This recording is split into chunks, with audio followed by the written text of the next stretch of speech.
Hello everyone. Today we will be discussing about data analysis expressions, widely known as DAX. In simple words, the way you use functions in Power BI is called DAX. You may ask, Power BI has got built-in features, built-in ways to analyze data. So why we need to use DAX? Let's look at the problem statements. Your stakeholder need three data points. One is sum of sales by channel, sum of quantity by channels, and average price by channels. First two of these are achievable by built-in Power BI. But if you want to find out the average price, you can use by function here. That is average price. Yes, this is a custom measure. How I did it? Let's jump into the process. Okay, so here is our model view. If you want to know more about this, we have another video, you can see that. And this is our data view. We have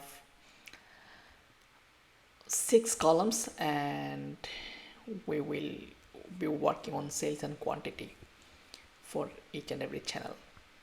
So we create a table from the visual. We take the channel names because we are categorizing based on channels. Then we will take sum of sales and sum of quantity. Both of them are built-in functions from Power BI, so you can easily do that. The last point is average price, so we need to find out the average price. Right now we will be creating an empty table so that we keep all our measures in that table. It is a best practice because when we make a dedicated table for the measures, we don't have to mix those measures with any other tables. So we created the table and I am creating a new measure right now, that is average price. This is a function from Power BI, that is divide. You will need two required